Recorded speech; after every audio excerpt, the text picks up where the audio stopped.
नमो भगवते वासुदेवाय। श्रीहरि की कृपा सभी पर बनी रहे।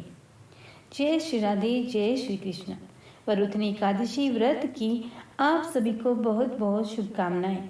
वैसे तो हर मास में एकादशी तिथि होती है और सबका अपना अपना महत्व भी है, लेकिन भगवान विष्णु जी के प्रिय वैशाख महीने की वरुथनी एकादशी का व्रत रखकर भगवान के वराह अवतार का पूजन करने वालों की सभी कामनाएं पूरी होने लगती हैं। इस दिन दान पुण्य करने से लोगों को भगवान विष्णु के परम धाम की प्राप्ति होती है। सभी एकादशी तिथियों में वैशाख मास के कृष्ण पक्ष की एकादशी बहुत खास है। इसे ही वरुथनी एकादशी के नाम से जाना जाता है। वरुथनी एकादशी के व्रत से समस्त पाप ताप नष्ट होने के साथ सुख और सौभाग्य की प्राप्ति होती है। वरुथनी एकादशी का व्रत अथाह पुण्य फल प्रदान करने वाला माना गया है। वरुथनी एकादशी व्रत का महत्व धार्मिक और पौराणिक ग्रंथों में विस्तार से मिलता है। वरुथनी एकादशी के बारे में कथा इस प्रकार से है। बहुत समय पहले की बात है। मां नर्मदा नदी के किनारे एक राज्य था, जिसका राजा मंधाता था। राजा बहुत ही पुण्यात्मा था। अपनी दानशीलता के लिए वो दूर दूर तक प्रसिद्ध थे। वे तपस्वी भी और भगवान विष्णु के अनन्य उपासक भी थे। एक बार राजा जंगल में तपस्या के लिए चले गए और एक विशाल वृक्ष के नीचे अपना आसन लगाकर तपस्या आरंभ कर दी। और वे अभी तपस्या में ही लीन थे कि एक जंगली भालू ने उन पर हमला कर दिया और उनके पैर को चबाने लगा। लेकिन राजा मांधाता तपस्या में एकाग्रचित्त ही लीन रहे। भालू उन्हें घसीट कर ले जाने लगा तो ऐसे में राजा को घबराहट होने लगी, लेकिन उन्होंने तपस्वी धर्म का पालन करते हुए क्रोध नहीं किया और भगवान विष्णु से ही संकट से उबारने की गुहार लगाई। भगवान अपने भक्तों पर संकट कैसे देख सकते हैं। विष्णु जी प्रकट हुए और भालू को अपने सुदर्शन चक्र से मार गिराया, लेकिन तब तक भालू ने राजा के पैर को लगभग पूरा चबा लिया था। राजा को बहुत पीड़ा हो रही थी। श्री भगवान ने राजा से कहा, हे राजा, विचलित होने की आवश्यकता नहीं है। तुम वैशाख मास के कृष्ण पक्ष की वरुथनी एकादशी तिथि में जो मेरे वराह रूप का प्रतीक है, तुम इस दिन मेरे वराह रूप की पूजा करना और व्रत भी रखना। मेरी कृपा से तुम पुनः संपूर्ण अंगों वाले हृष्ट पुष्ट हो जाओगे। भालू ने जो भी तुम्हारे साथ किया, यह तुम्हारे पूर्व जन्म के पाप कर्मों का फल है। इस एकादशी के व्रत से तुम्हें सभी पापों से भी मुक्ति मिल जाएगी। श्री भगवान की आज्ञा मानकर राजा मांधाता ने वरुथनी एकादशी का व्रत पूरी श्रद्धा के साथ किया। परिणाम स्वरूप भालू ने राजा का जो पैर खाया था, वह पैर पूरी तरह ठीक हो गया। व्रत करने के पुण्य फल और भगवान वराह की कृपा से जैसे राजा को नवजीवन मिल गया हो, वह फिर से हृष्ट पुष्ट होकर अधिक श्रद्धा भाव से भगवान की साधना में लीन रहने लगे।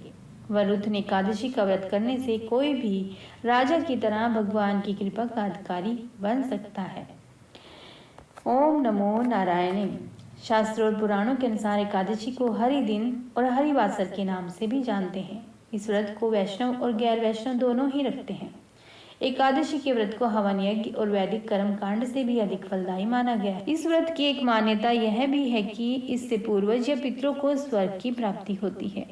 स्कंद पुराण में एकादशी व्रत के महत्व के बारे में बताया गया है। आइए सुनते हैं 11 माता की कथा। एक बूढ़ी माँ ने एक बार एकादशी का व्रत रखा। बड़ी ही भाव भक्ति से पूजा अर्चना की। उन्हें वृद्धावस्था में क्या बाधा थी। वे तो अपने पुत्र पौत्रों की सुख सुविधा के लिए व्रत रखने लगी थी। वे दिन भर तो जरा कठोर मन करके अपनी प्यास को रोके रही। दिन में पूजा पाठ किया, कथा सुनी और पंडित जी को मिट्टी के पात्र में भरकर पानी और ऋतुफल दान में दिए। दोना भर भर कर बूरा वितरण किया। उन्हें गर्मी के कारण बहुत बेचैनी हो रही थी। इस कारण से बड़ी देर तक पानी में पड़ी रही और पानी के कुल्ले करती रही। मुंह धोती रही, तब कहीं थोड़ा बहुत धैर्य बंध पाया। धूप तो तेज पड़ रही थी, इस कारण बार बार मुंह सूख रहा था। बूढ़ी माँ बहुत बेचैन हो रही थी। एक बुढ़ापा और दूसरा ये भयंकर गर्मी। वृद्धावस्था की स्थिति तो कुछ दूसरी ही प्रकार की होती है। जैसे तैसे रो धो के दिन कट पाया। अब पहाड़ सी रात सामने थी। उसका कटना बड़ा ही कठिन दिखाई दे रहा था। खटिया पर पड़े शांति नहीं मिल रही थी। वो बार बार करवट बदल रही थी। अनेक बार बाहर जाती और भीतर आती। उन्हें घर के अंदर शांति नहीं थी। मैं पड़ी पड़ी एकादशी माता का स्मरण करती रही। वो कहती रही कि हे माता जी, आज मेरी लाज रखिएगा। आप ही मुझे शक्ति दे दीजिए, जिससे मैं भली भांति आपका व्रत कर सकूं और ये पहाड़ सी रात शांतिपूर्वक व्यतीत हो सके।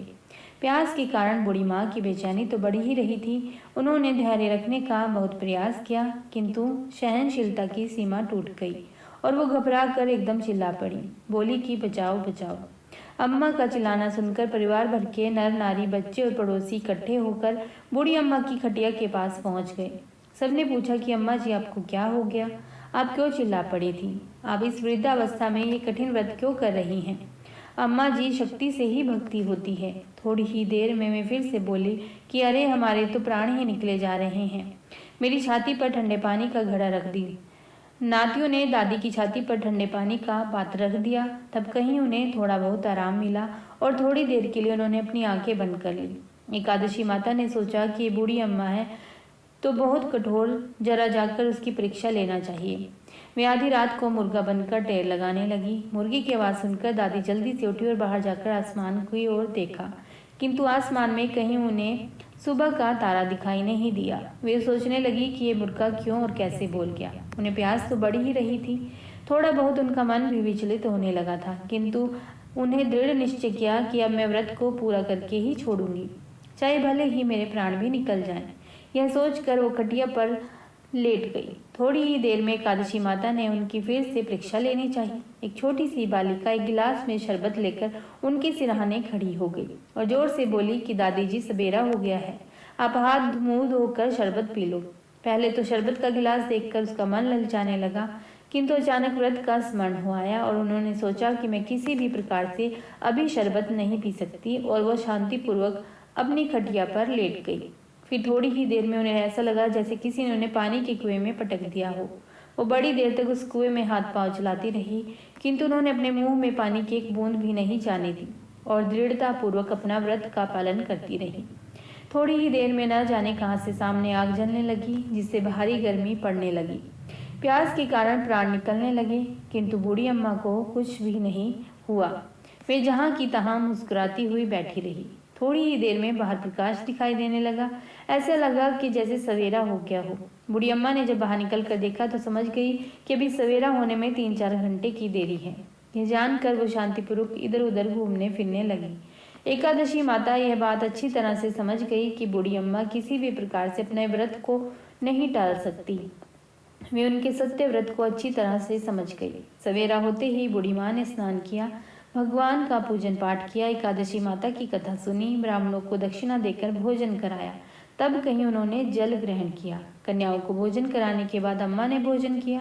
उस श्रेष्ठ व्रत के प्रताप से बूढ़ी अम्मा की आयु में वृद्धि हो गई। उनका घर परिवार हरा भरा हो गया। घर में अब उनके कोई अभाव नहीं रहा। वो हर तरह के सुख साधनों से संपन्न हो गई। नाती नातनों ने उनका घर भर दिया।